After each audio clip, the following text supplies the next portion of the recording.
नमस्ते। चलिए आसान शब्दों में समझते हैं इंडिया की नई ई कॉमर्स एक्सपोर्ट पॉलिसी को। अपने मेड इन इंडिया प्रोडक्ट्स को ग्लोबली बेचना अब पहले से काफी आसान हो गया है। इस नई पॉलिसी में ई कॉमर्स के लिए एक पूरा नया चैप्टर है। चलिए देखते हैं इसमें क्या है। यही है वो चैप्टर 9। इसका मेन एम है डिजिटल इकोनॉमी में क्रॉस बॉर्डर ट्रेड को प्रमोट करना। तो आगे बढ़ने से पहले चलिए कुछ इंपॉर्टेंट टर्म्स को सिंपल भाषा में समझ लेते हैं। इसका मतलब है गुड्स जैसे हैंडीक्राफ्ट्स या कपड़े ऑनलाइन इंटरनेशनल कस्टमर्स को बेचना। सिंपल। और बिल्कुल ऐसे ही सर्विसेज के लिए भी, मतलब आपकी कंसल्टिंग या डिजाइन सर्विसेज अब ग्लोबल जा सकती हैं।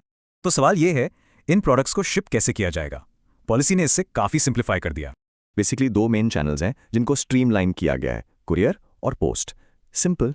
और एक बड़ी खबर, कुरियर के थ्रू एक्सपोर्ट की वैल्यू लिमिट अब बढ़ाकर 10 लाख रुपीस पर कंसाइनमेंट कर दी गई है। लेकिन एक स्मॉल बिजनेस शुरू करने में हेल्प तो चाहिए होती है, राइट? उसके लिए भी एक सिस्टम है। इसी के लिए है निर्यात बंधु स्कीम। इसे अब ई कॉमर्स एक्सपोर्ट्स को प्रमोट करने के लिए अपडेट किया गया है। इस स्कीम से सेलर्स को ट्रेनिंग, वर्कशॉप्स और स्किल डेवलपमेंट में काफी हेल्प मिलती है। बेसिकली पूरी हैंड होल्डिंग। सिर्फ ट्रेनिंग ही नहीं, प्रोसेस को आसान बनाने के लिए स्पेशल हब्स भी क्रिएट किए जा रहे हैं। इन्हें कहते हैं ई कॉमर्स एक्सपोर्ट हब्स। ये क्रॉस बॉर्डर ट्रेड के लिए एक तरह से लॉन्च पैड हैं। यहाँ आपको स्टोरेज, पैकेजिंग, लेबलिंग से लेकर लॉजिस्टिक्स तक सब कुछ एक ही जगह पर मिल जाएगा। और बात सिर्फ हब्स तक ही नहीं है, पोस्टल नेटवर्क को भी एक्सपोर्ट्स के लिए अपग्रेड किया जा रहा है।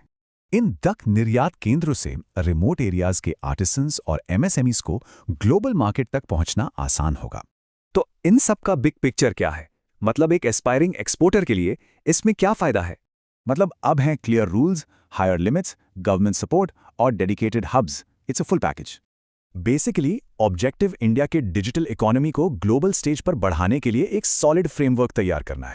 तो अब मौका सामने है। सवाल ये है कि आपका बिजनेस ग्लोबल कब जा रहा है?